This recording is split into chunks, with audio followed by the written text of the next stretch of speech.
Shalom saudara, visi everyone yang kita terima melalui Empower 21 oleh Gembala Jemaat Induk bahwa hingga tahun 2033, setiap orang akan memiliki kesempatan untuk mengalami perjumpaan autentik dengan Tuhan Yesus merupakan kesempatan bagi kita untuk memperkenalkan Yesus kepada setiap orang.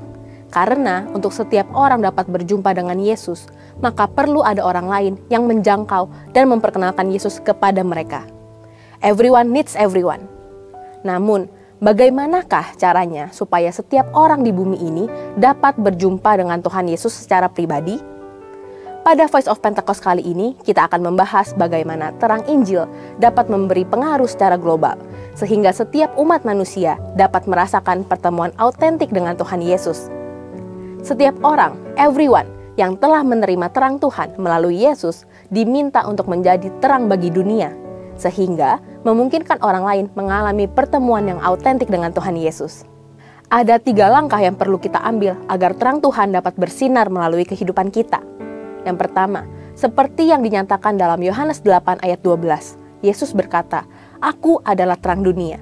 Barang siapa mengikut aku, ia tidak akan berjalan dalam kegelapan, melainkan akan memiliki terang hidup."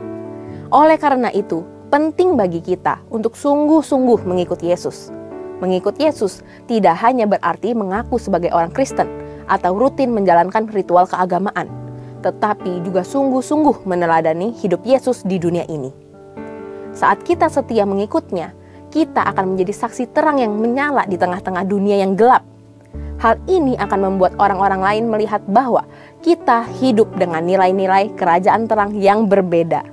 Yang kedua, kita perlu menjadi terang dengan hidup di dalam kasih, seperti ada tertulis dalam 1 Yohanes 2 ayat 9-11. Allah adalah kasih, dan barang siapa tetap berada di dalam kasih, ia tetap berada di dalam Allah, dan Allah di dalam dia.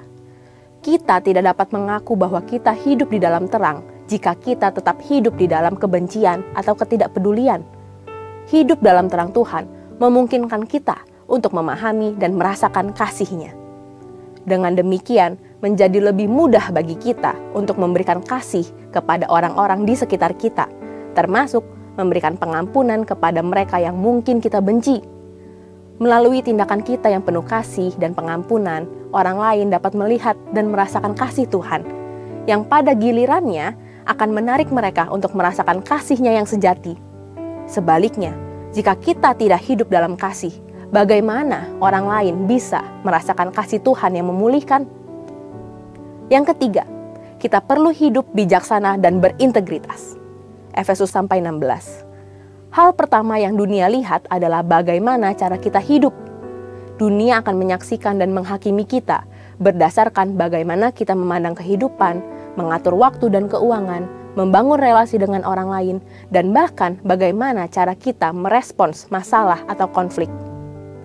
Saat kita memilih hidup takut akan Allah dalam segala aspek kehidupan, maka Dia akan menunjukkan penyertaan dan pembelaannya, sehingga dunia akan melihat kita bukan saja berkemenangan karena pembelaannya, tetapi juga memiliki hidup yang bernilai. Itulah yang akan menarik jiwa-jiwa untuk datang kepada terangnya yang bercahaya di dalam kita. Tentu, kita tidak dapat melakukan ketiga hal tersebut dengan kekuatan kita sendiri. Kita perlu sosok pribadi yang memberdayakan kita untuk terus konsisten bercahaya, yaitu Roh Kudus. Api Roh Kudus tetap harus dijaga menyala dalam hidup kita, supaya terang kita tidak padam. Artinya, saat kita menjaga api Tuhan tetap menyala, maka kita terus dimampukan untuk menjadi terang melalui kehidupan kita. Jangan padamkan roh. 1 Tesalonika 5 ayat 19. Selain itu, Roh Kudus juga memberikan kita keberanian untuk menyampaikan Injil, baik melalui kesaksian hidup kita maupun secara verbal atau langsung. Roh Kudus akan menempatkan kata-kata Injil di bibir kita yang memiliki kuasa untuk menyelamatkan orang. Ketika kesempatan itu tiba, kita harus merespons dengan taat dan mulai memberitakan Injil. Dengan demikian, setiap orang dapat mengalami pertemuan yang autentik dengan Tuhan Yesus yang disampaikan melalui Injil. Jika setiap orang yang beriman bersinar dan menerangi dunia dengan cahaya Tuhan dalam hidupnya, maka visi everyone akan menjadi kenyataan. Saatnya bagi kita untuk tidak lagi hidup hanya untuk diri sendiri. Masih banyak jiwa-jiwa di dunia yang hidup dalam kegelapan dan menantikan cahaya Tuhan melalui kehidupan kita. Mari kita bangkit dan jadi teranglah. Haleluya. Saudara, untuk penjelasan lebih lengkap dari tim teologi kami, silahkan buka link yang ada di atas atau scan QR Code yang tersedia. Tuhan Yesus memberkati.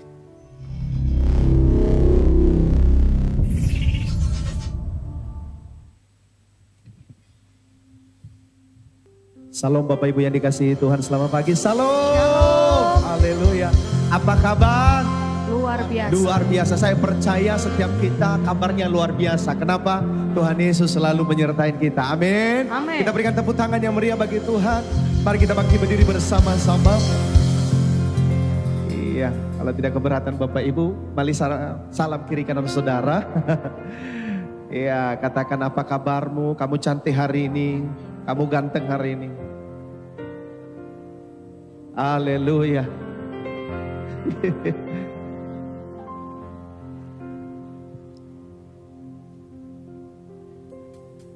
Haleluya. Katakan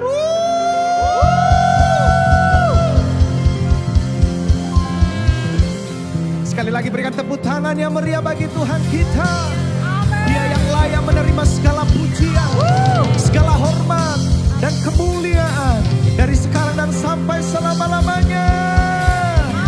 Haleluya. Mari kita tundukkan kepala, kita berdoa. Tuhan, terima kasih, kami bersyukur kami punya Allah seperti Engkau yang tidak pernah meninggalkan kami. Kalau kami ada sebagaimana kami ada pagi hari ini, kami datang menghampiri tahta urapan-Mu dalam setiap pribadi kami. Setiap pribadi kami yang datang, Engkau memberikan kelegaan bagi kami. Kami membawa syukur kami di hadapan-Mu pagi hari ini. Kami membawa hati kami menyembah-Mu di pagi hari ini. Terima kasih Tuhan buat kebaikan. Dan Engkau mengambil alih ibadah ini. Engkau mengambil alih dari awal sampai selesai. Sebab kami tahu Engkau yang ditinggikan, Engkau yang diagungkan. Kami sembah. Mari angkat suaramu, kita bersyukur di hadapan Tuhan. Oh Yesus, terima kasih Tuhan, terima kasih. Oh, Engkau baik Tuhan, sungguh amat baik, karya-Mu abadi. Kami membawa syukur kami di hadapan-Mu. Tuhan memberikan kami rencana yang terbaik di masa depan kami.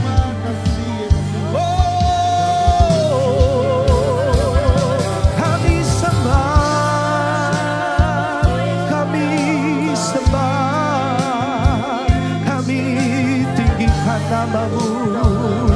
Engkau yang dimuliakan, layak Kau diagungkan, layak Kau disanjung dari tempat ini.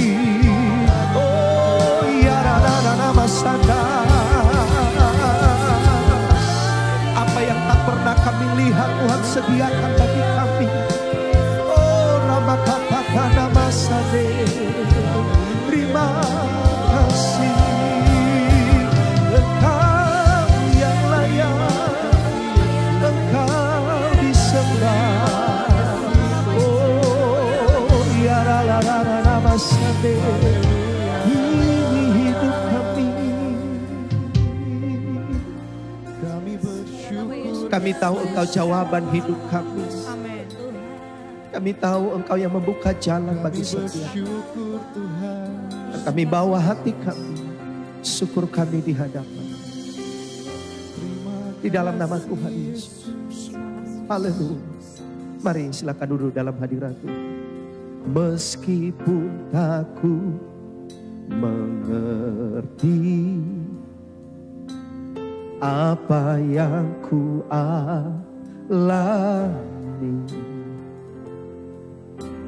namun ku yakin Tuhan punya rancangan terbaik.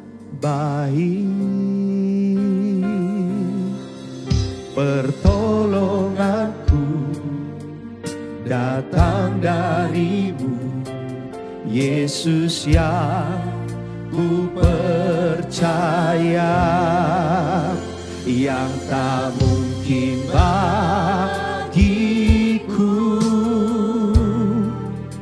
semua mungkin bagimu. Hanya Engkaulah jawaban hidupku.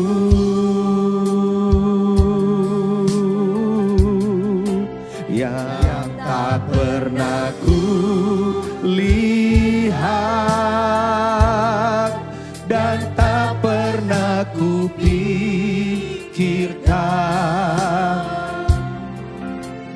itu yang Kau sediakan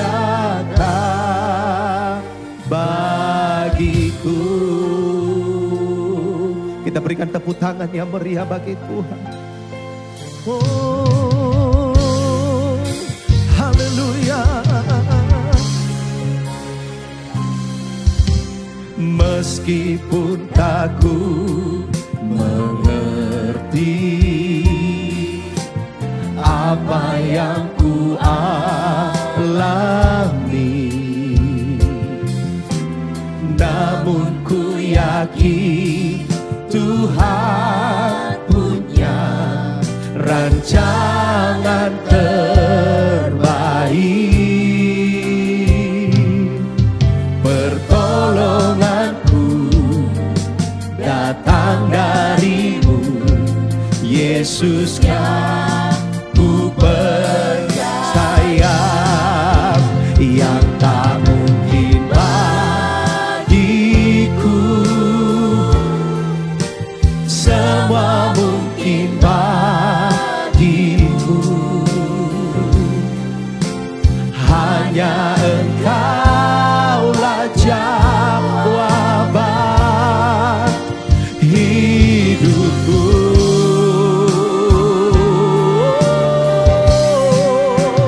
Yang tak pernah ku lihat dan tak pernah ku pikirkan, itu yang Kau sediakan bagiku. Yang tak mungkin bagiku, yang tak mungkin bagi, semua mungkin bagimu, semua mungkin bagimu. Hanya Engkaulah jawaban hidupku. Oh, yang tak pernah ku lihat dan tak pernah ku pikirkan, itu yang Kau sediakan bagiku. Mari angkat kedua tanganmu. Oh, yang tak pernah bagiku, semua mungkin bagimu. Hanya Engkaulah jawaban hidupku. Oh, yang tak pernah ku lihat dan tak pernah ku pikirkan, itu yang Kau sediakan bagiku. Kami tahu pertolongan kami datangnya daripadamu. Amin. Sekalipun kami berjalan dalam bebatu kelaman, oh haleluya. Meskipun tak ku mengerti apa yang ku alami, namun ku yakin Tuhan punya rancangan terbaik. Pertolonganku datang darimu, Yesus yang ku percaya, yang tak mungkin bagiku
Kedua tanganmu di hadapan Tuhan, nyatakan yang tak mungkin bagiku, semua mungkin bagimu. Hanya Engkau jawaban hidupku, hanya Engkaulah jawaban hidupku. Doa yang belum terjawab Tuhan jawab. Yang tak pernah ku lihat dan tak pernah ku pikirkan, itu yang Kau sediakan bagiku.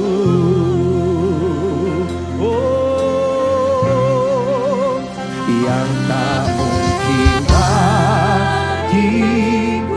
Amin, amin. Semua mungkin bagimu. Hanya Engkaulah jawaban hidupku.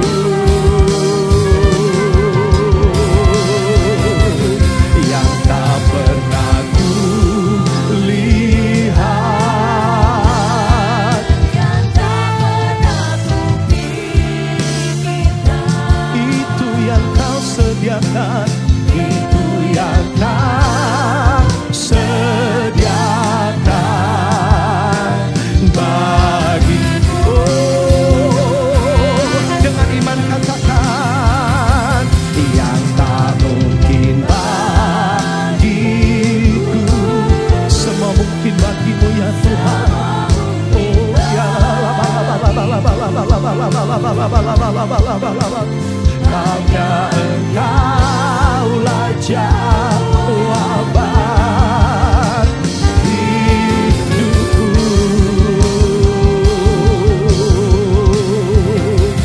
Yang tak pernah ku lihat dan tak pernah ku pikirkan, itu yang Kau sediakan bagiku. Itu yang Kau sediakan, itu yang Kau sediakan bagiku. Sekali lagi, itu yang Kau sediakan, itu yang Kau sediakan bagiku.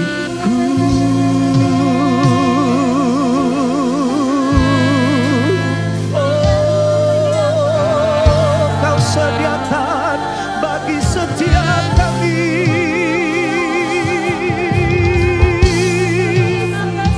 Engkau Allah yang mencukupkan, Engkau Allah yang melengkapi. Oh,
Oh, rapakatakara.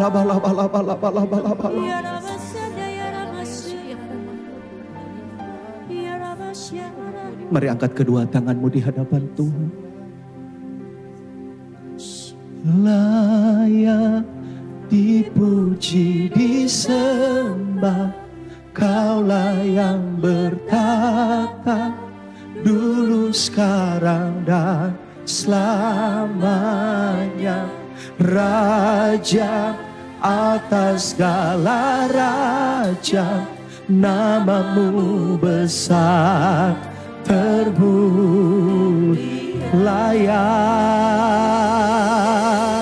Layak dipuji, disembah, Kaulah yang bertata dulu, sekarang, dan selamanya. Raja atas segala raja, namamu besar terpuji. Engkau yang layak, layak dipuji, disembah. Engkau yang layak ya Tuhan. Oh Yesus, Raja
Kami tahu Engkau ajaib dalam setiap kami. Ketika kami menyembah-Mu, maka Engkau bersemayam atas pujian umat-Mu. Dan kami siap memuji Tuhan. Di dalam nama Tuhan Yesus, yang siap memuji Tuhan sama-sama katakan, amin. Haleluya. Siapa yang percaya bahwa Yesus itu sungguh ajaib, lambaikan tangan bagi Tuhan. Katakan ajaib. Ajaib. Semua tepuk tangan.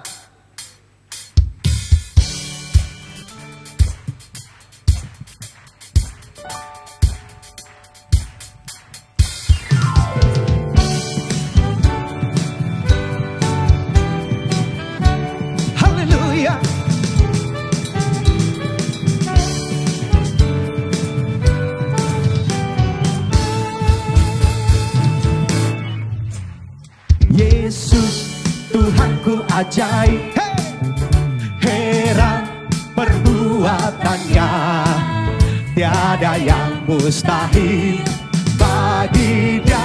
Yesus Tuhanku ajaib. Sekali lagi katakan, Yesus Tuhanku ajaib, oh, oh. Heran perbuatannya, tiada yang mustahil bagi Dia. Yesus Tuhan. Mari angkat kedua tanganmu. Haleluya, hey. Haleluya. Mujizat yang diperbuatnya sungguh ajaib. Oh, oh. Haleluya. Oh, oh, oh. Haleluya. Amin. Untuk selama-lamanya Tuhanku ajaib. Amin. Tuhan kami sungguh ajaib. Amin.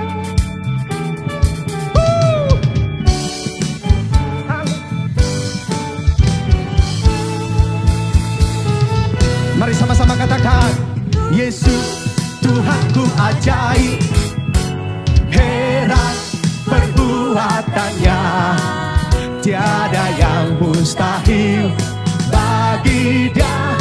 Yesus Tuhan. Semua angkat tangan. Haleluya. Oh, oh.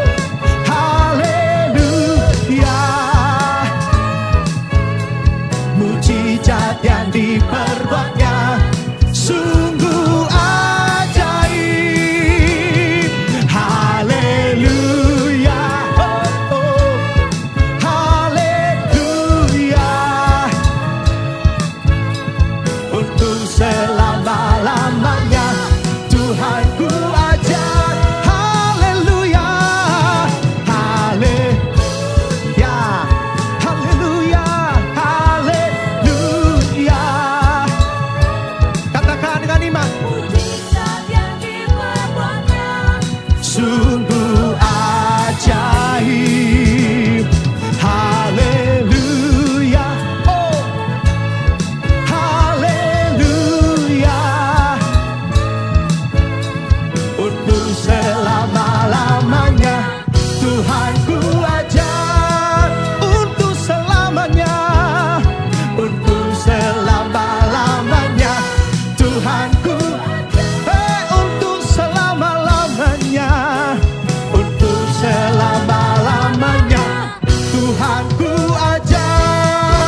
Silakan duduk dalam hadirat Tuhan.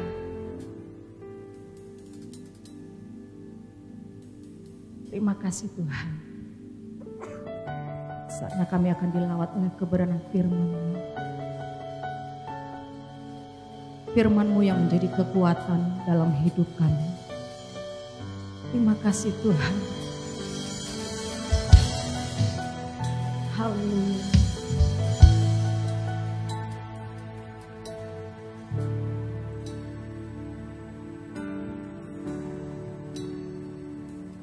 Ku yakin saat Kau berfirman, ku menang saat Kau bertindak. Hidupku hanya ditentukan oleh perkataan-Mu. Ku aman karena Kau menjaga. Ku kuat karena Kau menopang. Hidupku hanya ditentukan oleh kuasa-Mu.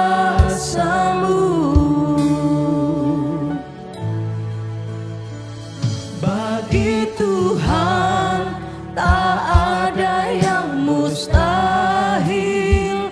Bagi Tuhan tak ada yang tak mungkin. Mujizatnya disediakan bagiku. Ku diangkat dan dipulihkannya. Tepuk tangan yang terbaik bagi Allah kita. Ku yakin saat Kau berfirman,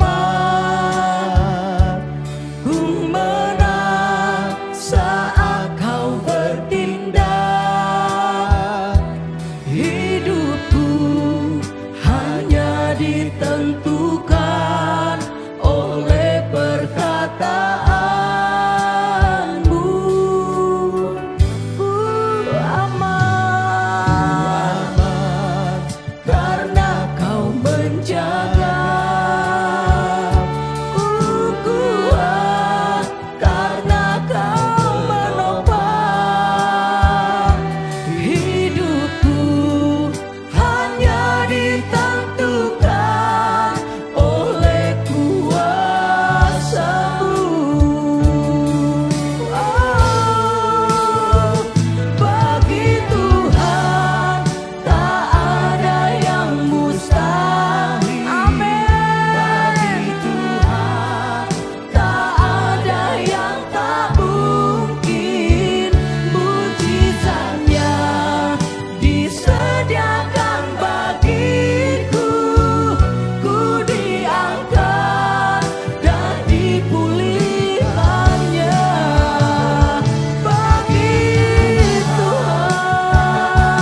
dipulihkannya, ku diangkat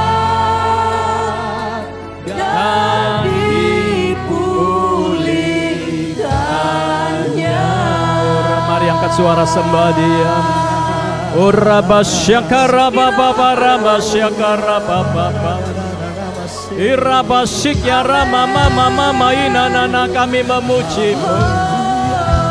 Kami menyembah-Mu Tuhan. Urabasyakara baba baba barabasyakara. Sungguh Engkau Allah yang baik Tuhan. Terima kasih buat hadirat-Mu. Terima kasih buat Roh Kudus. Ora baba baba raba sikya raba baba inana ora mama mama mama. Sungguh kami bersyukur pagi ini Tuhan. Kami boleh memuji menyembah-Mu. Kami boleh bersekutu manis dengan Roh Kudus ada di dalam hidup kami. Terima kasih. Kami bersyukur buat pagi menjelang siang. Kalau Tuhan izinkan kami ada di gereja-Mu, boleh bersama-sama memuji, menyembah, bersekutu satu sama lain dan menikmati hadirat-Mu. Sungguh kami bangga punya Allah seperti Engkau Tuhan. Kami katakan di muka bumi ini tidak ada Allah seperti Engkau Yesus. Sungguh kami bersyukur punya Allah baik seperti Engkau. Diberkatilah Engkau ya Aba ya Bapa. Diberkatilah Tuhan Yesus Roh Kudus Allah kami. Kami bersyukur Engkau baik. Terima kasih Engkau baik. Kalau sebentar umat yang Kau kasih akan duduk manis untuk menantikan firman-Mu. Roh Kudus, Engkau ada di dalam setiap hati kami. Engkau melembutkan setiap hati kami. Engkau menyatakan kasih-Mu lewat firman-Mu. Urapi hamba-Mu. Kami tahu bukan kuat dan gagahnya, tapi semata-mata karena kasih karunia, karena anugerah yang Tuhan limpahkan buat kami semua.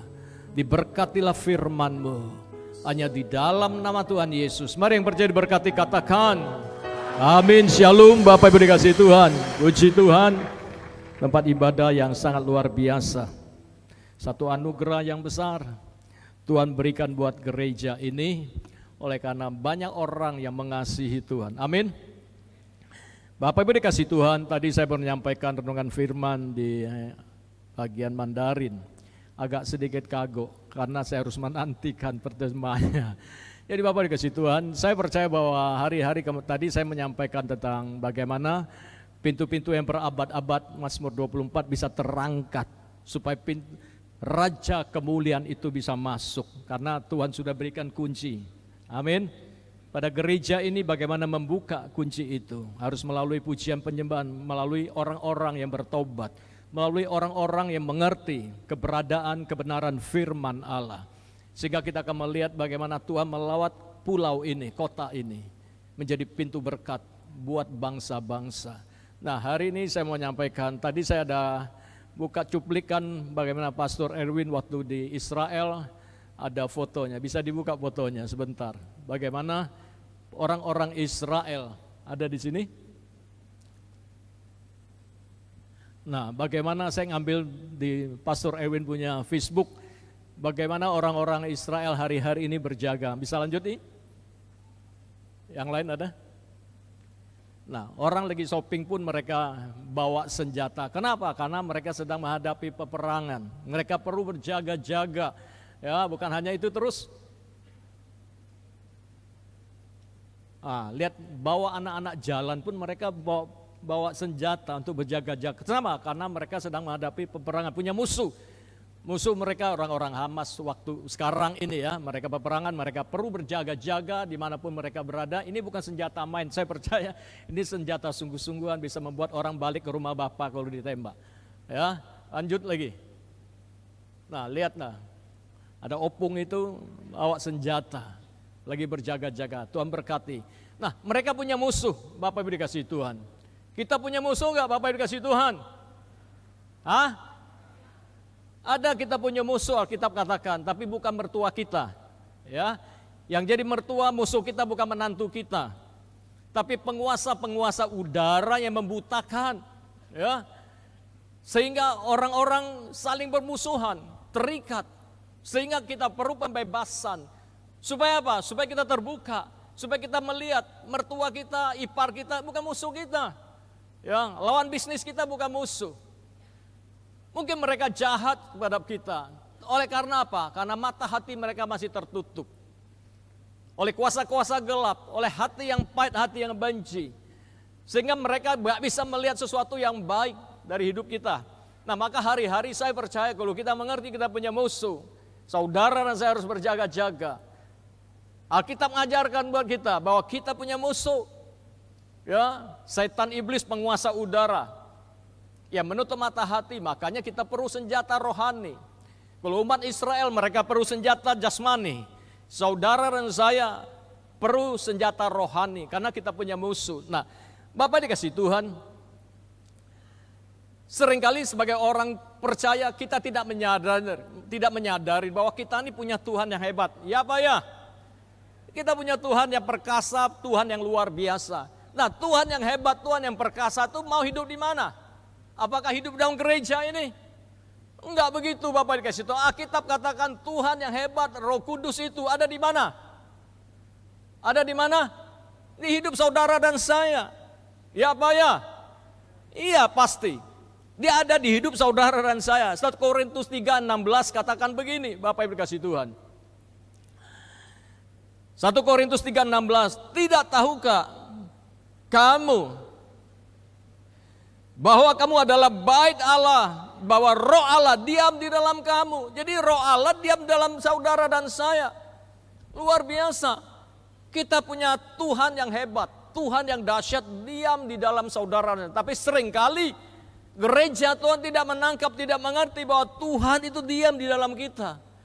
Kalau kita bisa mengerti Bapak dikasih bahwa Roh Kudus itu diam di dalam saudara, kita ini orang yang luar biasa. Ayat 17 ngomong begini.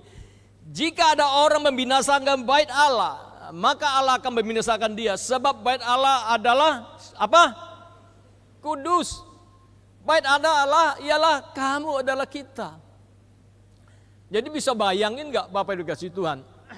Betapa sebenarnya saudara saya orang-orang hebatnya Tuhan, amin. Sebab roh Allah, roh yang kudus itu mau diam dalam hidup saudara saya. Waktu kita terima Yesus, kita dibaptis, kita percaya, roh yang perkasa itu ada dalam hidup saudara saya. Roma 8 ayat 3, Roma 8 katakan ayat 9 katakan begini. Roma 8 ayat 9 katakan begini. Tetapi jika Kristus ada di dalam kamu, maka tubuh memang mati karena dosa. Tetapi roh ada dalam kehidupan karena kebenaran. Perhatikan ayat selanjutnya katakan, ayat 11. Katakan, sorry belum keluar ya. Saya kecepatan, ayat 10, ayat 11. Ya, ayat 11. Dan jika roh dia yang membagikan Yesus dari antara orang mati diam di mana? Di dalam kamu, maka ia yang telah membangkitkan Kristus Yesus dari antara orang mati akan menghidupkan juga tubuhmu yang fana oleh karena rohnya diam di dalam kamu. Betapa hebatnya orang-orang Kristen, ya, orang-orang percaya bahwa ada Roh Kudus yang membangkitkan Kristus, membangkitkan Yesus. Roh yang sama ada di tubuh yang fana ini, membangkitkan sesuatu yang dahsyat. Tapi seringkali anak-anak Tuhan, orang percaya tidak menyadarin bahwa Roh Tuhan ada di dalam hidup kita, ya. Sehingga kita menyepelekan Roh Kudus di dalam hidup kita, sehingga banyak orang Kristen tidak mengalami terobosan dalam segala hal perjalanan hidup mereka. Kenapa? Karena mereka tidak menyadarin dan tidak izinkan Roh Kudus yang luar biasa yang membangkitkan Kristus diam di dalam kita. Kita terus tekan-tekan dia. Ya, Roh Kudus mau kita tidak peduli dengan dia. Ya, karena kita tidak menyadarin, sehingga kita bikin banyak dosa, bikin banyak persoalan-persoalan. Harusnya saudara dan saya mengerti sama dengan waktu Yesus bangkit. Ya, 40 hari dia ketemu murid-murid, dia bicara banyak hal. Terakhir sebelum dia naik, murid-muridnya masih ngomong. Tuhan mau dan engkau datang memulihkan kerajaan Israel. Kenapa? Karena mereka tertindas. Ya, Roma, mereka tertindas. Mereka nggak ngerti apa sebenarnya keberadaan Yesus datang bersama-sama mereka. Sama banyak anak Tuhan juga tak mengerti hari-hari. Kenapa Roh Kudus diberikan buat saudara dan saya? Mereka mau memulihkan kerajaan Israel tempo dulu. Tapi Yesus bukan mau memulihkan itu. Yesus mau memulihkan siapa? Supaya setiap orang percaya pada Yesus boleh diselamatkan. Itu jauh lebih penting memulihkan kerajaan Israel. Kenapa? Karena dia datang tujuannya hanya untuk menyelamatkan orang-orang yang terhilang. Makanya Yesus bilang sama mereka, tunggu sampai Roh Kudus turun atas kamu. Kamu akan diberi kuasa. Waktu Roh Kudus turun atas mereka, mereka terbuka mata hatinya. Mereka lakukan perkara-perkara ajaib, perkara-perkara besar. Karena mereka terbuka mengerti kebenaran firman Allah. Kan dalam Matius 13 ayat 23 katakan, benih yang ditabur di tanah yang subur. Tanah yang subur itu hati. Ya. Tanah yang subur itu hati. Oleh karena mengerti dan melakukannya, maka ada pertumbuhan yang signifikan. 100 kali lipat, 60 kali lipat, 30 kali lipat. Dengan kata lain, Bapak dikasih Tuhan, sebenarnya kalau orang mengerti, saudara dan saya mengerti, pertumbuhan rohani kita, waktu pertumbuhan rohani kita meningkat, semua akan mengikuti kita. Semua pintu-pintu yang tertutup akan terbuka. Kenapa? Karena yang mengerjakan itu karena Roh Kudus, Roh Allah. Nah, kalau kita bisa menangkap hari-hari apa yang sedang Tuhan kerjakan, maka saya mau katakan, saya suka ngomong di tempat saya, harusnya gak ada orang miskin di gereja. Bukan saya mengajarkan teori kemakmuran. Karena Tuhan mau memberkati saudara dan saya dalam perjalanan hidup. Percayalah, Tuhan sangat mengasihi. Karena Tuhan mau saudara dan saya diberkati berlimpah-limpah di dalam kasih karunia, dalam kemurahan, dalam segala hal aspek kehidupan kita. Jadi bukan hanya materi yang kita bicara, tapi semua aspek kehidupan kita berlimpah-limpah yang Tuhan rindukan. Karena Tuhan mau, kalau kita diangkat, karena firman Tuhan katakan, kamu akan menjadi kepala. Bukan apa? Siapa mau jadi ekor di sini? Gak ada yang mau kan? Semua mau jadi kepala, bukan ekor. Tuhan bawa kita naik, bukan turun. Tapi seringkali kenapa banyak orang menjadi ekor? Apakah Tuhan pilih kasih? No, Tuhan tidak pilih kasih. Tuhan mau semua orang yang percaya pada Dia terus naik. Tapi ada musuh yang menarik kita turun, ada musuh yang membutakan kita. Sehingga kita bisa melihat sesuatu yang hebat. Padahal Tuhan rindukan sesuatu perkara yang ajaib. Karena Pengkhotbah 9 ayat 15-16 bilang, hikmat orang miskin tidak dianggap.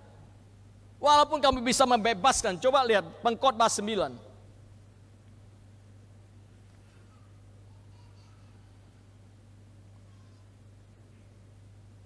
Pengkhotbah 9. Ayat 15-16 katakan demikian.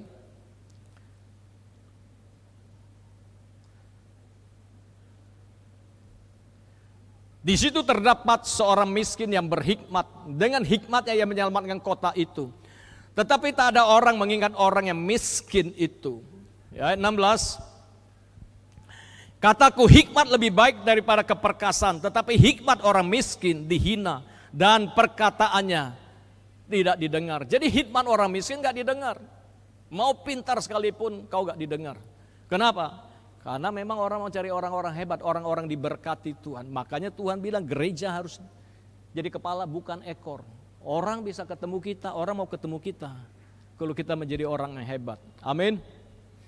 Penuh hikmat pun, kalau engkau miskin, tidak dianggap orang hari-hari ini. Tapi artinya bukan kita, Tuhan ngajar kita teori kemakmuran, tapi kerinduan Tuhan. Kita itu menjadi berkat sehingga orang boleh tahu. Kau beritakan firman, kau ngomong sesuatu orang pengen bisa dengar. Tapi kalau kau gak ada apa-apa, orang mau ngomong apa. Jadi Bapak kasih Tuhan, makanya kita ini punya musuh. Siapa musuh kita? Bapak dikasih Tuhan. Yohanes 10 ayat 10 katakan begini.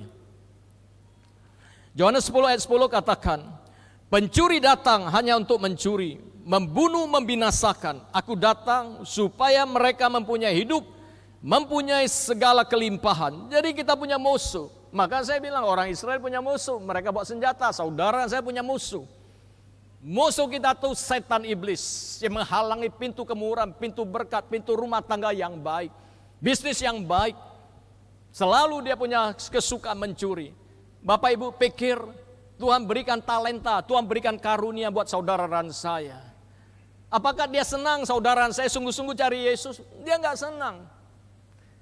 Apakah iblis suka kita punya karunia-karunia yang spesial yang Tuhan berikan? Dia nggak suka. Makanya dia suka mencuri, mengambil, membunuh dan membinasakan.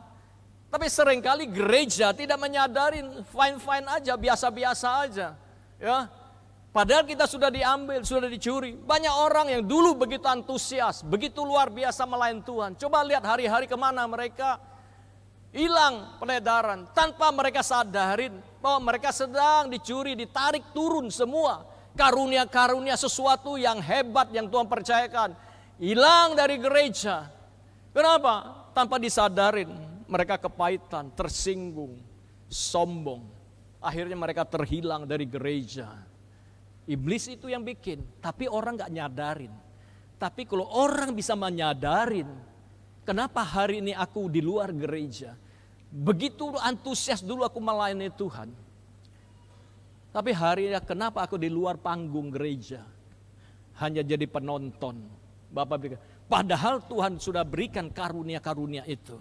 Dulu begitu antusias. Ada sementara orang pengen datang cari Tuhan, meletup-letup, pengen balik lagi. Tapi 2-3 bulan lenyap lagi. Kenapa? Karena dicuri, ditarik turun. Ya, makanya seringkali tidak jadi apa-apa perjalanan hidupnya. Sampai orang yang mengerti bahwa dia sudah dicuri, diambil, mau dibinasakan. Orang itu akan perang, orang itu akan bangkit, orang itu akan berjaga-jaga dalam perjalanan hidupnya. Jadi Bapak Ibu dikasih Tuhan, kita punya musuh, hati-hati. Ya, tapi yang jelas bukan darah daging. Tapi penguasa udara yang membutakan, yang menyesatkan pola pikir kita. Sehingga seringkali kita seperti mereka, dunia. Ya, hidup kita nggak terpaut dengan Tuhan, sehingga kita nggak ngalami sesuatu sama Tuhan. Tuhan rindukan gereja yang ngalami sesuatu. Nah Bapak kasih Tuhan, saya ingatkan bahwa kalau kita dimulai dengan roh, jangan diakhiri dengan daging, binasa saudara dan saya. Kalau kita dimulai awal roh, pertengahan sampai selesai harus dengan roh, amin. Harus selesai, jangan setengah. Nah Alkitab kita belajar sebentar lagi bahwa ada orang yang luar biasa dipakai, tapi pertengahan dia selesai dan perjalanan dan selesai dan habis. Gak ada apa-apanya. Padahal Tuhan mau dari awal, pertengahan sampai menyelesaikan hidup saudara dan saya menjadi orang yang disertai Tuhan. Apapun yang terjadi dalam pergumulan, mari setialah sampai akhir, karena itu kerinduan Tuhan. Saudara dan saya harus tahu bahwa kita harus menjadi berkat. Nah kita belajar ya, kita belajar dari apa yang Tuhan taruhkan. 2 Tawarik 26 ayat yang pertama sampai yang ketiga. 2 Tawarik 26 ayat yang pertama. Segenap bangsa Yehuda mengambil Uzia yang masih berumur berapa? 16 tahun. Menobatkan dia menjadi raja menggantikan ayahnya Amazia. Ia memperkuat Elot dan mengembalikannya kepada Yehuda. Sesudah raja mendapat perhentian bersama-sama dengan nenek moyangnya. Uzia berumur 16 tahun pada waktu ia menjadi raja. Dan 52 tahun lamanya ia memerintah Yerusalem. Nama ibunya Yekolah dari Yerusalem. Bapak Ibu kasih Tuhan, di sini ada anak umur 16 tahun laki-laki, ada? Ada yang umur 16 tahun? Mandi, ada 16 tahun di sini? Tolong angkat tangan kalau ada. Nggak, anak laki-laki aja kalau ada. Karena ini raja bukan ratu. Ada? Saya mau kasih contoh. Sini dek, kalau ada 16 tahun. Mana? Sini. Sebentar aja, dengan cepat. Karena waktunya cepat berlalu. Cuma 30 menit lagi saya harus selesaikan. Naik sini dek, ya. Ini raja umur 16 tahun dinobatkan kita hari ini ya. Siapa namanya dek?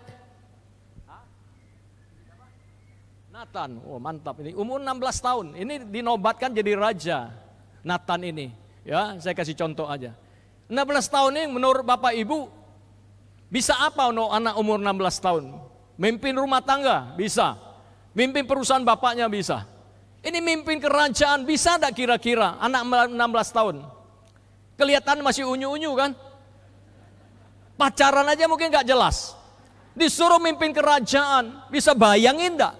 Secara logika kita pikir raja itu pasti rusak, hancur kerajaan itu. Kenapa? Karena anak masih muda, gak ngerti apa-apa.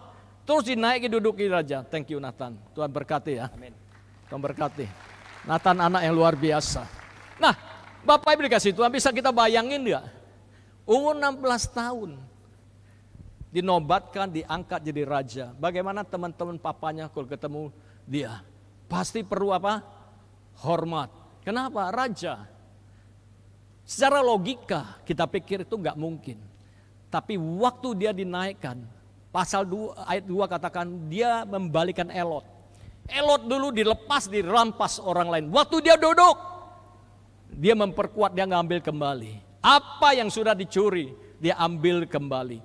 Jadi kata lain Bapak Ibu dikasih Tuhan, ya, bahwa bagaimana 16 tahun bisa memimpin raja. Yang pertama saya mau ingatkan, bukan soal umur bagi Tuhan, ya.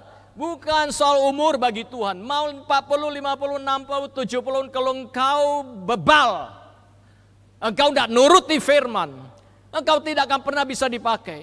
Tuhan mau pakai orang yang apa? Yang taat, orang yang nurut, orang yang mau diajar. Memang diajar tidak gampang. Apalagi kita dari dunia mendadak bertobat, ada di gereja, terus kita diajar, dididik, tidak gampang. Ego kita, siapakah kita? Sudah terbiasa dengan pola kebudayaan nenek moyang kita hidup, tahu-tahu disuruh bertobat ngikuti, nggak gampang, ya. Ego kita masih ada. Yang Tuhan mau pertama adalah saudara dan saya harus mau dididik oleh Tuhan. Amin. Kalau waktu kita mau dididik Tuhan, apa yang Tuhan kerjakan luar biasa Bapak dikasih Tuhan. Saudara saya harus tahu bahwa waktu Tuhan menciptakan saudara dari roh, dari tanah debu, dihembus rohnya, masuklah ya penciptaan Tuhan manusia hidup. Nah, manusia hidup itu ada buku manualnya, yang namanya Alkitab. Bapak dikasih Tuhan, kita punya mixer elektrik itu yang begitu luar biasa. Tanpa buku manual orang belajar, bisa nggak bisa dioperasikan mixer kita yang canggih itu? Bisa, tanpa buku manual bisa. Tapi suaranya nggak jelas, tabrakan sana sini, bunyinya nggak bisa. Kenapa? Karena nggak pakai buku manual. Saudara dan saya, Tuhan sudah hembuskan roh Tuhan.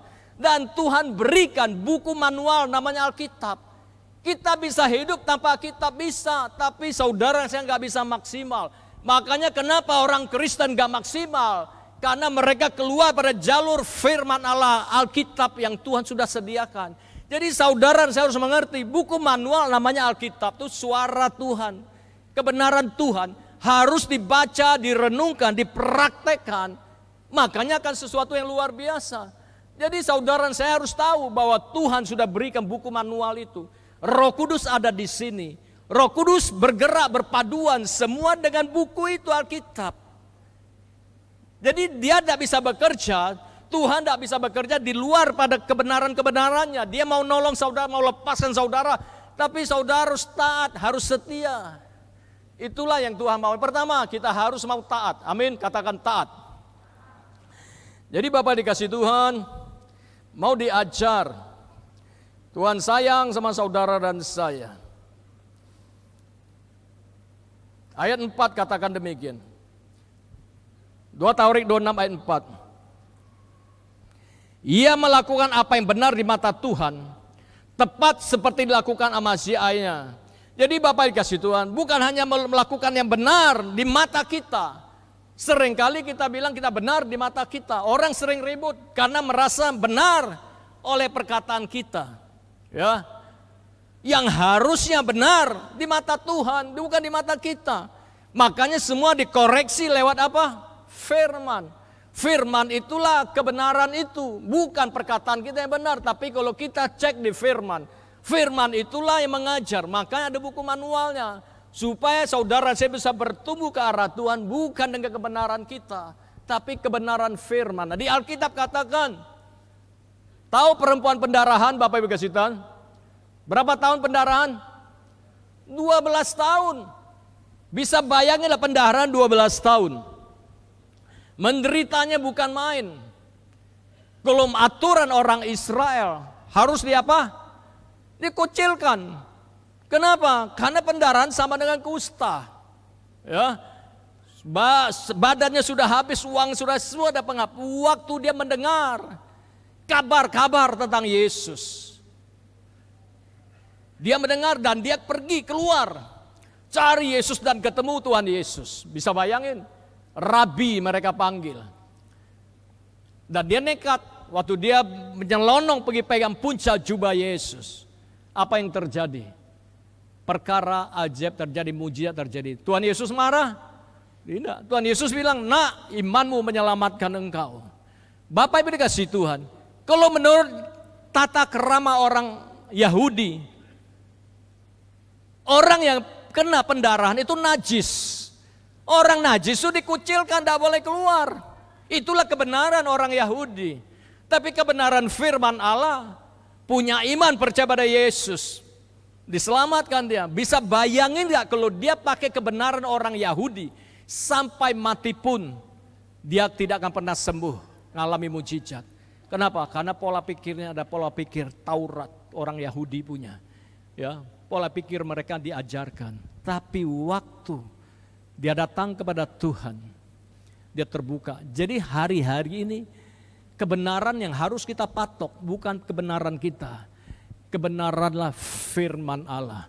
Karena firman Allah tidak pernah salah. Kalau Tuhan bilang kita bisa jadi kepala, pasti bisa jadi kepala. Ya, tapi kita harus ngerti semua keberadaan firman Allah. Jadi Bapak Ibu dikasih Tuhan, yang selanjutnya, yang kelima, dikatakan ayat yang kelima katakan begini. Ia mencari Allah selama hidup Zakaria, mengajarkan supaya takut akan Allah. Dan selama ia mencari Tuhan, Allah membuat segala apa? Usahanya berhasil. Jadi ada orang yang mendampingi dia namanya Zakaria, yang mengajarnya, mendidik dia dengan taat dan setia. Kamu harus cari Tuhan Allahmu seperti bapakmu itu cari Tuhan. Supaya apa? Supaya kamu berhasil beruntung. Bapak dikasih Tuhan, hari-hari ini pertanyaannya, siapa yang kita gauli? Siapa teman kita? Kalau kita bergaul dengan orang yang suka datang ke gereja, kita bergaul dengan orang yang suka menyembah Tuhan, kita bergaul dengan orang yang suka akan pelayanan, lama-lama kita nggak suka. Tapi kalau kita bergaul orang yang suka memuji, suka menyembah, suka pelayanan, hidupnya rendah hati, kudus, saya percaya kita pasti akan seperti itu. Amin. Sekarang di luar sana banyak pengajaran-pengajaran yang menyesatkan di akhir zaman. Kita mau ikut mana? Dia ikut Zakaria. Kalau kita suka dengan orang yang suka minum mabuk-mabuk, kita nggak suka mabuk, tapi kita bergaul karib sama mereka, akan ngomong, ayolah satu loki, banci kali kau nih. Cuman satu loki, besok datang lagi tambah satu loki, lama-lama tukang mabuk kita. Kenapa? Karena kita bergaul sama tukang mabuk. Sama kalau kita bergaul sama orang gosip, kita nggak suka gosip, lama-lama kita ketimpa suka gosip. Uzia bergaul dengan Zakaria yang terus mendorong dia takut akan Tuhan. Itulah membuat dia berhasil dan beruntung. Jadi Uzia terus berkumpul dengan Imam Zakaria. Ajari dia terus untuk mencari Tuhan. Akibat membuat dia berhasil dan beruntung. Banyak orang Kristen, kita mau berhasil beruntung, Bapak dikasih Tuhan, siapa yang mau? Tapi nggak mau cari Tuhan, nggak ada ceritanya. Harus cari Tuhan. Ya. Jadi kalau pengen berhasil beruntung, cari Tuhan sungguh-sungguh, serius sama Tuhan sungguh-sungguh. Orang dunia bisa berhasil, bisa, banyak yang berhasil. Tapi kehidupan mereka, ujung dari hidupnya, kalau nggak ada Yesus, nggak diselamatkan Tuhan. Masuk neraka mengerikan. Kita boleh berhasil di dunia, kita boleh terhormat, boleh disanjung orang. Ya, siapa kita orang kenal. Tapi gak ada Yesus. Mati, masuk neraka. Gak ada artinya itu, Tuhan bilang. Semua itu kukasih sama engkau. Kalau malam ini aku ambil nyawamu, gak ada gunanya. Semua gak ada apa-apanya. Bapak dikasih Tuhan, mari belajar suka akan Tuhan. Tuhan buat dia berhasil, ya. Tuhan buat Uzia berhasil. Mengajar dia takut akan Tuhan. Akibat dia takut akan Tuhan, firman selanjutnya katakan, Uzia ini suka peternakan, Uzia suka perkebunan. Uzia itu dibuat berhasil luar biasa. Raja Mesir sanjung dia, orang memberi upeti sama dia. Dia punya pasukan hebat, kokoh. Bapak Ibu dikasih Tuhan. Dia menciptakan alat perang yang luar biasa. Kenapa? Karena Tuhan menyertai dia, membuat dia berhasil. Ekonomi dia hebat, politiknya hebat, semua dia hebat. Kenapa? Karena Tuhan menyertai dia. Inilah yang harus saudara saya ngerti. Bahwa di tengah-tengah zaman pergolakan ini, kita perlu Tuhan yang hebat menyertai. Perlu hikmat Tuhan, perlu sesuatu yang dari Tuhan. Membuat sehingga kita akan terjadi terobosan-terobosan yang dahsyat dalam perjalanan kita. Jadi secara politik dia hebat, secara ekonomi dia hebat, secara keamanan dia hebat. Semua hebat dia punya. Tuhan membuat dia berhasil karena hidupnya mencari Tuhan. Saya percaya kalau kita mau hebat luar biasa harus cari Tuhan. Kalau hari-hari kita malas cari Tuhan, tidak suka berdoa, suka memuji. Mari kita berubah, kita berbalik. Saya suka lihat sosial media gereja ini, Pak Matius suka posting menara doa Isakar, luar biasa. Itu satu kekuatan peperangan rohani yang membuat orang-orang kota ini bisa bertobat. Amin.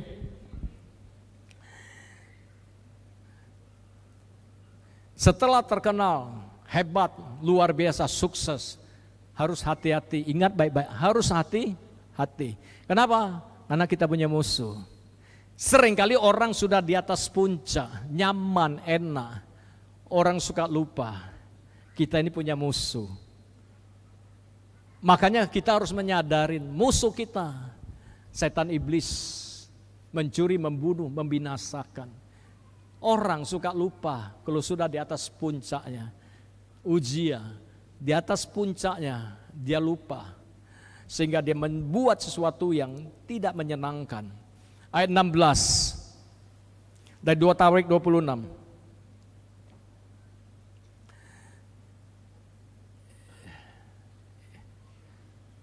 Ya, 2 Tawarik 26 ayat 16. Setelah ia menjadi kuat, ia menjadi apa? Tinggi hati sehingga melakukan hal yang merusak. Ia berubah dengan setia kepada Tuhan Allahnya, kepada Tuhan Allahnya, dan memasuk ke bait Tuhan untuk membakar ukupan di atas mezbah pembakaran ukupan. Seringkali Bapak dikasih Tuhan, orang menjadi kuat, menjadi hebat. Orang itu lupa diri. Orang tidak sadar kalau saya hari ini punya sampai puncak posisi yang sebegini. Itu karena Tuhan harus menyadari memang kita smart, kita pinter, kita hebat, puji Tuhan. Tapi jangan lupa ada faktor namanya Tuhan yang memberikan kasih karunia, memberikan anugerah buat saudara dan saya. Sehingga kalau kita bisa hari ini hebat luar biasa. Ingat, sadar bahwa ini semua karena Tuhan. Amin. Uzia lupa, Bapak dikasih Tuhan. Dia lupa. Amsal 16 ayat 18 katakan demikian. Nanti kita balik lagi 2 Tawarik itu. Nanti kita balik lagi ke tempat tadi. Amsal 16 ayat 18 katakan, kecongkakan mendahului kehancuran, tinggi hati mendahului kejatuhan. Amsal 16 ayat 18 katakan,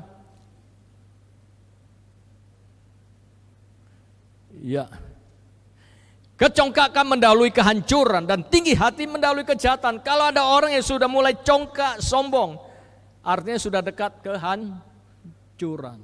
Perhatikan, kalau orang mulai merasa dia luar biasa, merasa congkak, merasa hebat, hati-hati. Itu sudah dekat dengan kehancuran. Amsal 16 ayat 5 katakan begini. Amsal 16 ayat 5. Setiap orang yang tinggi hati adalah kekejian bagi Tuhan. Sungguh ia tidak akan luput dari hukuman. Jadi orang sombong itu kekejian bagi Tuhan. Kekejian itu apa sih? Bapak Ibu yang dikasih Tuhan. Kekejian itu adalah di mata Tuhan itu menjadi jijik. Ya, Tuhan jijik. Lihat orang sombong. Maka hati-hati kalau kita sudah diberkati, kita menjadi besar, kita jadi hebat, jangan sampai kita sombong. Karena di mata Tuhan kalau kita sombong itu Tuhan jijik. Kalau Tuhan sudah jijik, artinya kehancuran sudah mendekat, kejatuhan sudah mendekat. Raja Uzia itu luar biasa. Diberkati, dipakai Tuhan dengan luar biasa. Tapi waktu mulai sombong, dia mulai jatuh dan hancur. Kalau kita orang awam, kalau kita baca begitu, woi Uzia itu hebat, terkenal, semua luar biasa, luar biasa. Bisa bayangin Bapak yang dikasih Tuhan. Sekarang Uzia sudah hebat loh. Kenapa? Mau melayani Tuhan. Hebat kan? Raja yang hebat luar biasa. Sekarang sudah masuk ke rumah Tuhan, melayani Tuhan. Harusnya kalau orang awam, orang biasa bilang, wih keren loh. Orang kaya ini sudah melayani Tuhan. Sudah mulai masuk melayani Tuhan begitu luar biasa. Raja. Bapak Ibu kasih Tuhan. Tapi itu bukan kemauan Tuhan, harus tahu. Harus bisa bedakan. Apa yang harus kita lakukan, apa yang tidak boleh kita lakukan. Nah, Raja Uzia ini naik kesombongannya. Dia pikir semua boleh karena dia berhasil. Apa yang terjadi ayat 17 katakan begini, 2 Tawarik 26 ayat 17. Tetapi Imam Azazia ayat 17, 2 Tawarik 26 ayat 17. Ya. Tetapi Imam Azazia mengikuti dari belakang bersama-sama dengan 80 imam Tuhan. Orang-orang yang tegas, mereka berdiri di depan Raja Uzia dan berkata kepada, hai Uzia, engkau tidak berhak membakar ukupan kepada Tuhan. Hanya imam-imam keturunan Harum yang telah dikuduskan yang berhak membakar ukupan. Keluarlah dari tempat kudus ini, karena engkau telah berubah setia. Engkau tidak memperoleh kehormatan dari Tuhan karena itu. Bapak dikasih Tuhan, bisa bayangin gak? Seorang yang sukses, yang luar biasa, berhasil dalam pertanian, berhasil dalam ketentaraan, berhasil dalam pertanian, berhasil dalam segala hal. Musuh-musuh takluk, memberi upeti. Sekarang dia menjadi, aku paling hebat, aku diberkati, semua karena aku. Sampai dia lupa diri, mempersembahkan ukupan, harusnya nggak boleh. Nah, seringkali orang terlena karena diberkati berlimpah. Puji Tuhan kalau kita diberkati, kita diangkat. Tapi ingat baik-baik, Alkitab mengajar kita hari ini, jangan mengambil bagian yang tidak seharusnya kita kerjakan. Ya, apa yang harus dilakukan oleh imam, biar imam lakukan. Jangan kita. Alkitab katakan, Uzia bagaimana? Marah, emosi dia, tersinggung. Aku ini raja, aku berkuasa, aku bisa, semua aku sukses hari ini. Ayat 19 katakan apa Bapak kasih Tuhan? Tetapi Uzia dengan bokor ukapan di tangannya untuk dibakar menjadi marah. Sementara amarah meluap terhadap para imam, timbullah penyakit kusta pada dahinya di hadapan para imam di rumah Tuhan. Dekat mezbah ukupan. Hati-hati, waktu tersinggung, waktu marah, emosinya meledak, Tuhan gak berkenan. Saya mau tanya Bapak dikasih Tuhan, seluruh pengerja, seluruh anak-anak Tuhan di tempat ini, kalau kira-kira diingatkan Pastor Ewin, marah gak?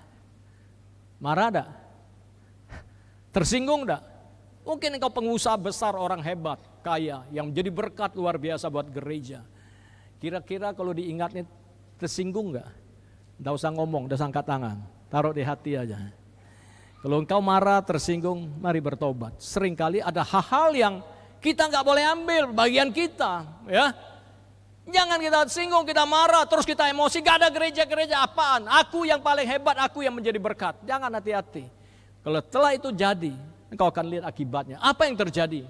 Uzia setelah marah-marah, dikatakan ayat 20, imam kepala Azazia dan semua imam lainnya memandang kepadanya. Sesungguhnya ia sakit kusta pada dahinya. Cepat-cepat mereka mengusirnya.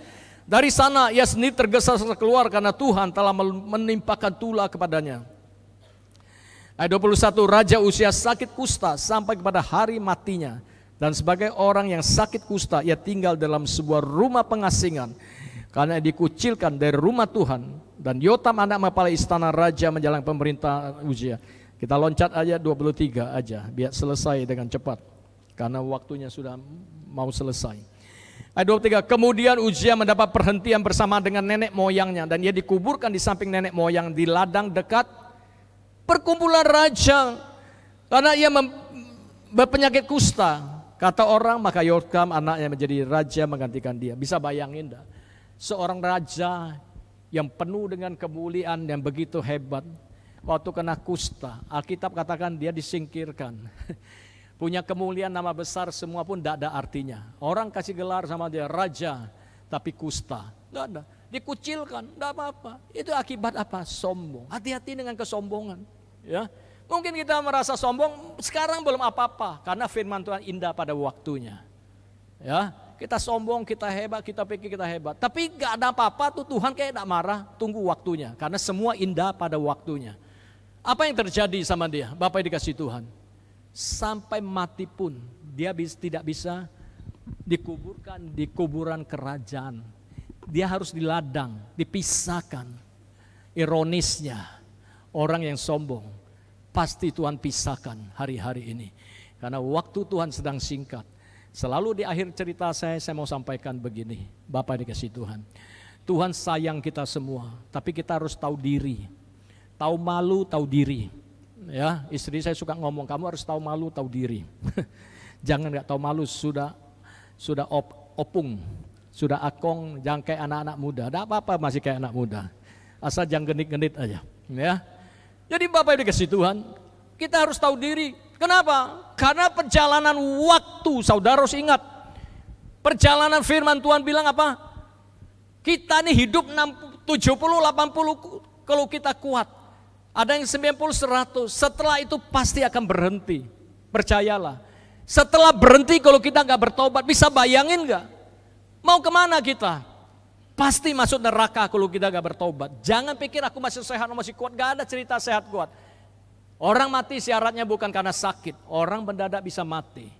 Bisa bayang kalau nggak bertobat. Saya bisa bertobat jadi pendeta ini gara-gara dua orang ini ponakan saya. Pastor Iwan satu, Erwin satu. Ya.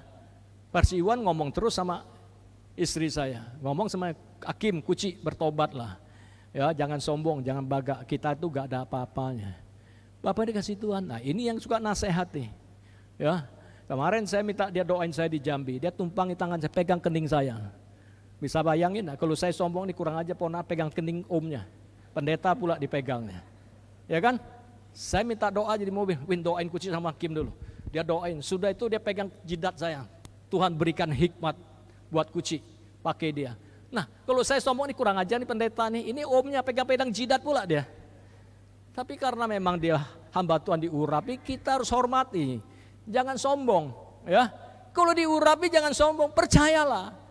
Makanya seringkali kita harus menyadari perjalanan kita ini singkat hidup. Kalau ada waktu cepat bergerak, dipakai Tuhan untuk memenangkan kota ini. Tuhan sudah berikan kunci itu, Bapak dikasih Tuhan. Amin. Bagaimana kunci itu bisa terbuka kalau kita nggak berubah? Saya ngomong tadi pagi, kalau kita nggak bertobat, kunci itu mau diapain? Nggak ada apa-apanya.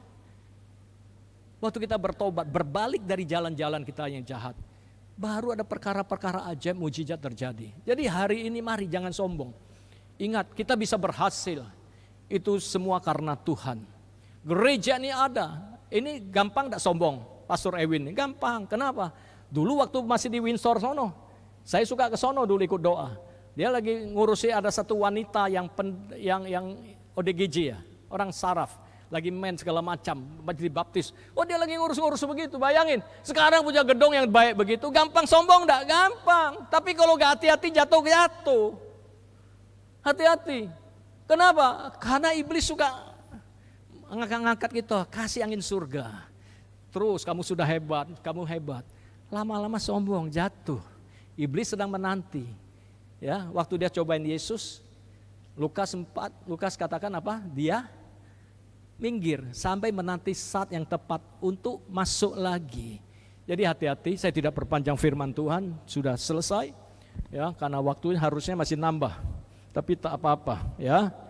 Jadi Bapak dikasih Tuhan, mari hati-hati dalam perjalanan hidup kita. Karena Tuhan sayang saudara dan saya. Tuhan cinta kita, Tuhan mengasihi saudara dan saya. Nah, saya tambah 2 ayat aja ya, masih bisa keburu. Ibrani 13 ayat 17 katakan demikian. Taatilah pemimpin-pemimpinmu dan tunduklah kepada mereka, sebab mereka berjaga-jaga atas jiwamu sebagai orang-orang yang harus bertanggung jawab atasnya.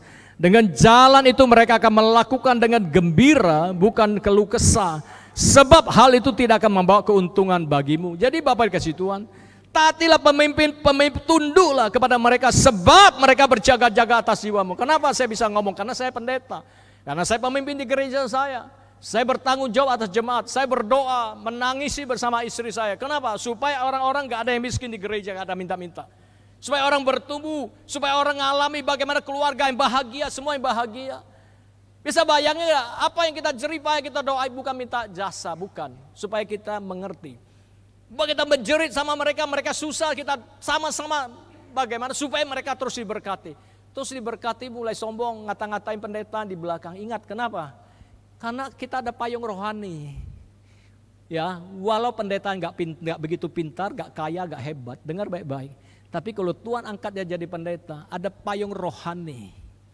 Seringkali orang pengerja jemaat Tuhan tidak menyadarin, ngomong di belakang sikat. Itu kalau payung rohani itu bocor, yang kena setan itu siapa? Ya kita duluan yang suka ngomong. Kenapa? Ada payung rohani yang menutupi, menudungi. Seringkali orang tidak menyadarin. Karena saya pendeta, saya ngomong.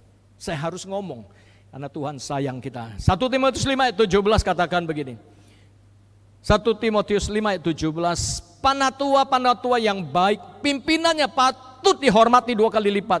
Terutama mereka dengan jerih payah berkhotbah mengajar. Panatua yang baik, pimpinannya patut dihormat 2 kali lipat. Terutama mereka dengan jerih payah berkhotbah dan mengajar. Jadi hormati pemimpinmu. Mungkin dia masih muda. Kita lebih sukses, lebih kaya, lebih hebat dari dia. Hormati dia. Karena gimana pun juga, otoritas rohani Tuhan berikan buat pendeta. Ya, Tuhan berkati. Mari memusik. Ini bukan karena ponaan saya terus ngomong. Enggak, saya dimanapun khotbah, saya akan ngomong.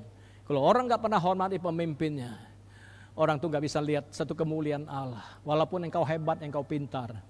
Ya, enggak ada apa-apanya di hadapan Tuhan. Di mata Tuhan, kita tuh enggak ada apa-apanya. Kalau kita enggak setia, enggak taat, enggak hormati. Karena kerajaan Allah, firman Allah, kerajaan Allah adalah satu hal. Ketaatan, penundukan diri. Itulah kerajaan Allah. Bukan demokrasi. Bukan kita boleh maki-maki presiden kita. No, kita ini harus taat. Itulah namanya sistem kerajaan surga. Penghormatan, ketaatan. Kau ku sembah. Kau ku sembah. Mari kita berdiri Bapak dikasih Tuhan.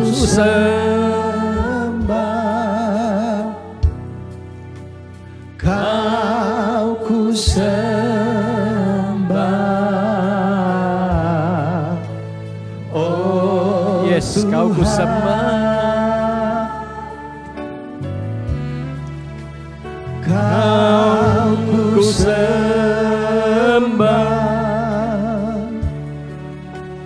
Kau ku sembah, Yes, Lord. Ku sembah, oh Tuhan. Yes, Kau kami sembah Tuhan. Kau ku sembah,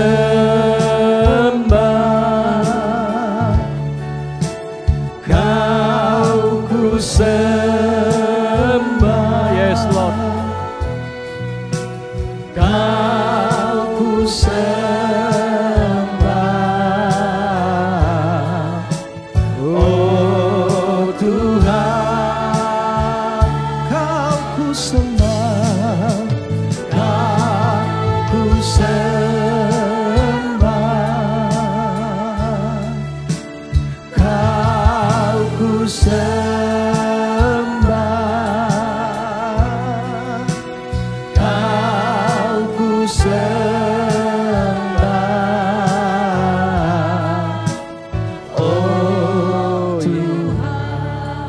kasih.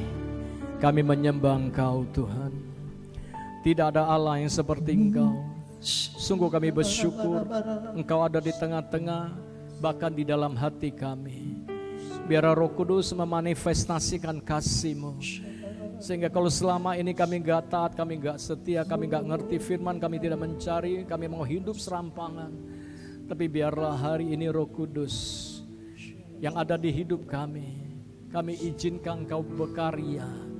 Sehingga kami akan melihat anak-anak-Mu dipakai Tuhan dengan luar biasa.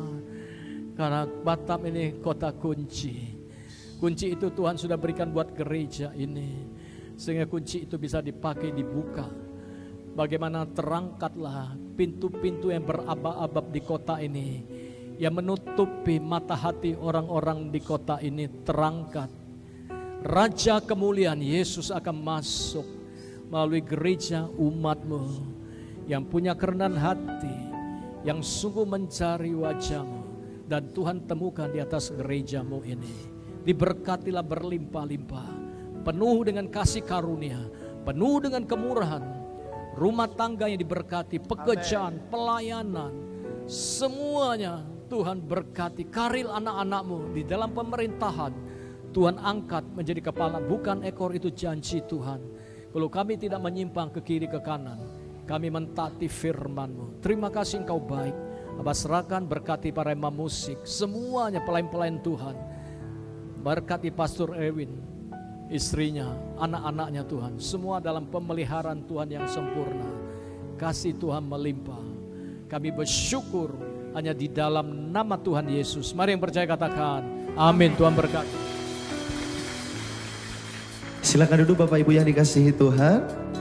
Saudara diberkati firman Tuhan. Colek kiri kanan saudara, jangan sombong. Haleluya. Ya Bapak Ibu, kami rindu menyapa bagi Bapak Ibu yang baru pertama kali beribadah di tempat ini. Boleh lambaikan tangan di tempat. Apakah ada Bapak Ibu yang baru? Sekali lagi boleh? Oh ada sebelah belakang. Boleh bangkit berdiri? Kita sambut dengan tepuk tangan Bapak Ibu.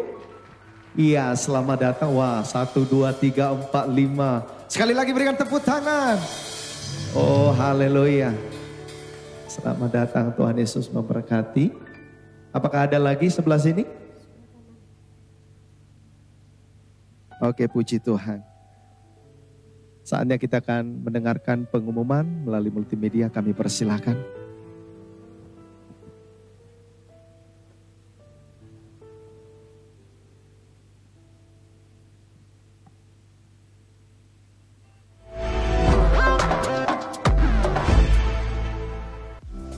Shalom Jemaat Tuhan, berikut informasi kegiatan gereja dalam minggu ini. Informasi yang pertama bagi jemaat Tuhan yang ingin memberikan persembahan. Persembahan dapat dilakukan sebelum atau setelah ibadah selesai melalui kotak persembahan yang telah disediakan di depan pintu masuk gereja, atau dapat melalui scan QR Code yang telah tersedia di belakang kantong kursi Anda, atau dapat melalui transfer rekening BCA berikut ini. Informasi berikutnya, berhubung diadakan Batam Prayer Breakfast Pray for the Nation pada hari Sabtu 6 Juli 2024, maka doa fajar dan doa hari Sabtu ditiadakan di hari tersebut dan akan aktif kembali pada hari Sabtu tanggal 13 Juli 2024.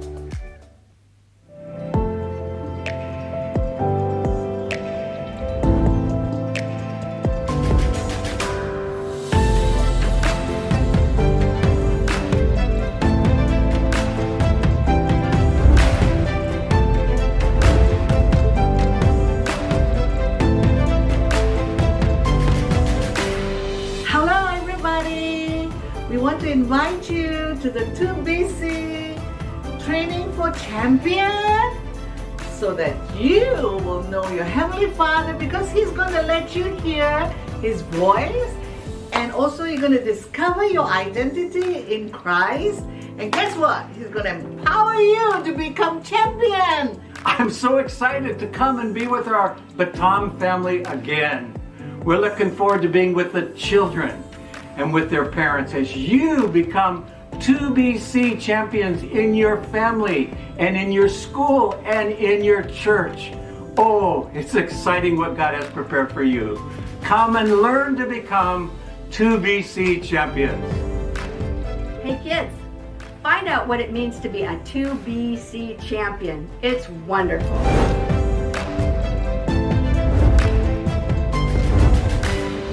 Hai Bapak Ibu, para orang tua, ayo ajak anak-anak kita ikuti training ini biar mereka mengalami lawatan Roh Kudus sehingga mereka punya kepekaan untuk mendengar suara Roh Kudus dan mereka bisa dipakai Tuhan dengan luar biasa.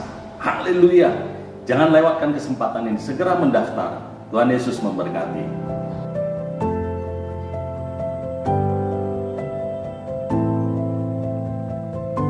Berikutnya akan diadakan pemberkatan nikah kudus untuk pasangan Didimus Sutanto dengan Dewi Lydia Sidaputar pada hari Sabtu 20 Juli 2024 pukul 14 WIB bertempat di Kana Chapel HOG Eden Park. Bagi jemaat Tuhan yang merasa keberatan atas pernikahan pasangan ini dapat menghubungi Sekretariat DBE Windsor Square.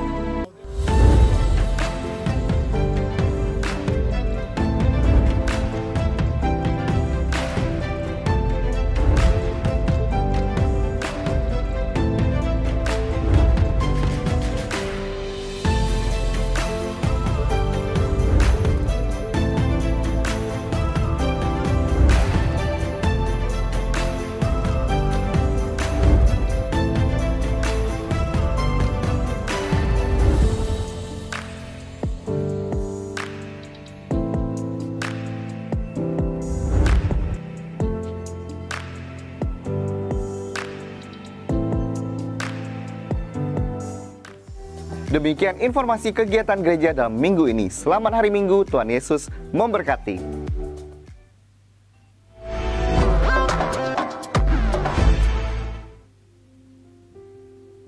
Haleluya, kita berikan tepuk tangan yang meriah bagi Tuhan.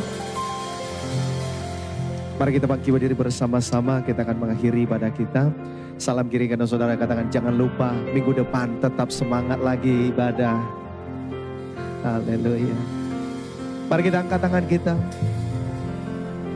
Besar anugerah-Mu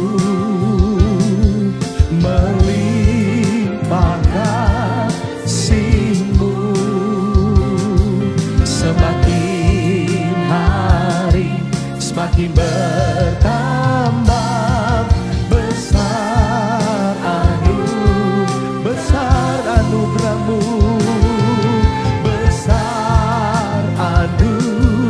Anugerah-Mu melimpah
Sebelum kami pulang ya Bapak, kami rindu untuk menerima berkat daripadamu. Yang dikasih, yang diberkati oleh Tuhan, terimalah berkat Tuhan. Tuhan Yesus memberkati engkau dan melindungimu. Tuhan Yesus menyertai engkau dengan wajahnya dan berikan setiap saudara kasih karunia. Tuhan Yesus menghadapkan wajahnya kepadamu dan berikan engkau damai sejahtera yang berlimpah-limpah di dalam nama Bapa, Putra, dan Roh Kudus. Setiap kita katakan, amin. Tuhan Yesus memberkati. Selamat hari Minggu. Selamat hari Minggu, Tuhan Yesus memberkati. Bapak Ibu, ada pengumuman tambahan boleh ditampilkan? Iya, Menara Doa Pria dan Wanita tanggal 3 Juli 2024 jam 14 WIB ya di Menara Doa Isakhar lantai 7. Next. Oh, enggak ada. Oh, puji Tuhan. Terpujilah